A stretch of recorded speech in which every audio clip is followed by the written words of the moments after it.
इतिहास के क्लास में स्वागत है बच्चों आपका। आज हम लोग पढ़ने जा रहे हैं अतीत से वर्तमान। जो आपके सामने बुक दिखाई दे रहा है यही हम लोग पढ़ेंगे। तो पहले जान लेते हैं कि हमारे जो बुक का नाम है अतीत से वर्तमान, इसका मतलब क्या होता है। तो अतीत का मतलब होता है वैसा समय जो बीत गया। यानी कि इस बुक में हम क्या पढ़ने वाले हैं, वैसे समय के बारे में पढ़ने वाले हैं जो बीत चुका है।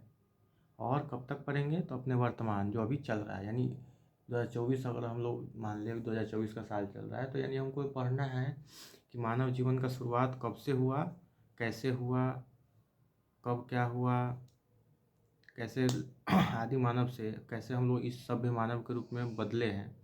इसी का कहानी हम लोग पढ़ते हैं इतिहास में। ठीक है, तो हम लोग समझते हैं कि इतिहास क्या होता है। तो इतिहास क्या है, ये देखिए मैंने लिखा है कुछ। इतिहास हमें अतीत की जानकारी देता है, यानी अतीत वही जो बीत गया। तो इतिहास से हमें क्या जानकारी मिलता है, जो बीत गया है। अतीत को जानकर हम वर्तमान को समझ सकते हैं। लेकिन होता है ना कि जैसे कोई आपसे पूछे कि अतीत को जान के क्या करेंगे, क्या फ़ायदा है इतिहास पढ़ के। तो इतिहास पढ़ने से क्या होता है, तो इतिहास को अगर हम नहीं जानेंगे तो हम वर्तमान को नहीं समझ सकते हैं।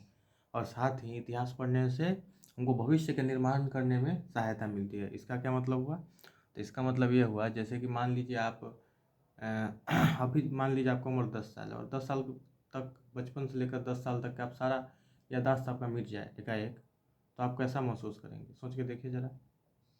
आपको कुछ पता ही नहीं होगा कि हमको कैसे, अब यहाँ तक कि खाना खाना भूल गए, चलना भूल गए, बोलना भूल गए, यानी सब कुछ आप भूल जाएंगे। आपको सब कुछ फिर से सीखना हो। तो इतिहास उसी तरह से है। जहाँ यहाँ हम लोग पर्सनल जीवन का बात किए, लेकिन इतिहास पूरे मानव जीवन का है। तो यानी पूरा मानव जीवन जो है कैसे विकसित हुआ, उसी की जानकारी हमको मिलती है। और वो हम जानकारी नहीं मिलेगा तो हम वर्तमान को समझ नहीं पाएंगे और फिर और भविष्य के निर्माण में समस्या आ सकती है कि नहीं। इतिहास हमको बताता है, इतिहास में जो पहले जो हम गलती कर चुके हैं वो गलती दोबारा ना करें। इतिहास हमें बताता है जो हम अच्छा काम पहले किए हैं वही काम अच्छा हम फिर से करें। यानी कि इतिहास हमको एक ऐसा ज्ञान देता है जो हमारे जीवन को संभालने में, जीवन को आगे बढ़ाने में सहायक होता है। इसलिए इतिहास को जानना हमें बहुत ज़रूरी है। आप लोग सामाजिक अध्ययन का नाम सुने होंगे 5 क्लास में।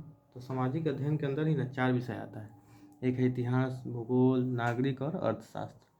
तो अभी आप 6, 7, 8 में जब तक हैं तब तक आपको नागरिक और अर्थशास्त्र ये दोनों विषय जो है एक ही साथ आपको पढ़ने के लिए मिलेगा।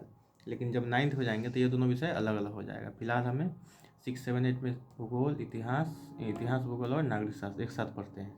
ठीक है, तो अभी बात करेंगे इतिहास पे। इतिहास क्या होता है बता दिए कि इतिहास से हमें अतीत की जानकारी मिलती है। वैसा विषय जिससे हमको अतीत की जानकारी मिलती है वही इतिहास है। इतिहास को भी हम लोग 3 काल में बांट के पढ़ते हैं। एक है प्राचीन इतिहास, मध्यकालीन इतिहास और आधुनिक इतिहास। प्राचीन इतिहास में हम लोग लगभग मान के चलते हैं कि जब से मानव जीवन शुरू हुआ है, तो शुरू से लेकर के शुरू से लगभग 750 ईस्वी तक।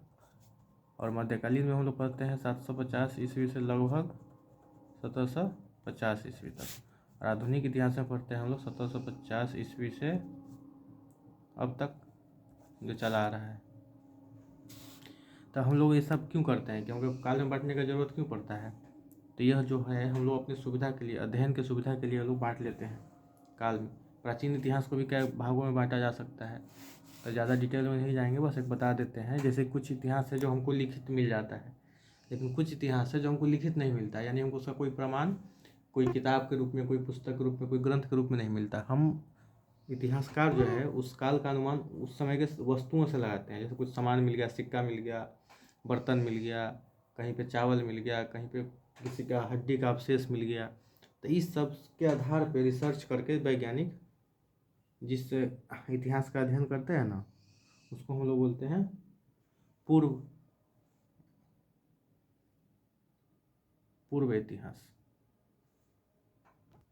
पूर्व इतिहास या ऐतिहासिक पूर्व घटनाएं, यानी कि वैसी घटना जिसका हमें लिखित जानकारी, साक्ष्य नहीं मिलता है। तो ये जो हमारा चैप्टर है जिसको हम लोग पढ़ने वाले हैं, चैप्टर 1 में ये देखिए लिखा है हमारा अतीत, यानी इसमें भी हमारा इतिहास का ही परिचय है। ठीक है, और कोई भी बुक का जो पहला चैप्टर होता है ना इतिहास का, तो वो आगे के जो पूरे बुक में जो पढ़ाया जाएगा उसके बारे में दिया होता है कि इसमें हम लोग क्या पढ़ने वाले हैं। ठीक है, तो उसको आप पढ़ेंगे तब वो पता चलेगा इसमें कि कैसे इंसान जो है आग का खोज किया, कैसे पहिया का आविष्कार किया, कैसे वो लोग खाना बनाना सीखा, फिर कैसे खेती करना सीखा, कैसे एक जगह से दूसरे जगह जाना सीखा नदी के माध्यम से, सड़क के माध्यम से, फिर धीरे धीरे करके एक बहुत बड़ा नगर विकसित हुआ, फिर उसका भी विघटन हो गया, विघटन मतलब फिर से समाप्त हो गया, फिर से गांव बना, अब फिर से नगर बना। यानी जो इतिहास इंसान कैसे कैसे डेवलप हुआ है, खास करके हमारे भारत के बारे में हम लोग विशेष करके इसमें बात करते हैं, सिर्फ भारत को लेकर के, वर्ल्ड इतिहास नहीं पढ़ रहे हैं फिलहाल। तो उसी के बारे में हमको इस चैप्टर में दिया है कि फर्स्ट चैप्टर में ये पढ़ना है, सेकंड चैप्टर में वो पढ़ना है। तो इसमें कुछ खास नहीं है, इसमें बस हमें ये जानना था कि इतिहास क्या होता है, इतिहास का परिचय लेना था। ठीक है, और इतिहास कैसे जानते हैं, तो इतिहास कैसे जानते हैं, तो इतिहास स्रोत के माध्यम से जानते हैं। स्रोत का मतलब हुआ वैसा वस्तु कोई जिससे हम इतिहास का पता लगा सकते हैं, चाहे वो पुस्तक हो सकता है या फिर कोई पुराना सामान हो सकता है, यही ऐतिहासिक स्रोत होता है। इस सब का डिटेल चर्चा सेकंड चैप्टर से हम लोग करेंगे। बस इसे परिचय था, तो इसके लिए बस यहीं पर वीडियो रखते हैं। धन्यवाद।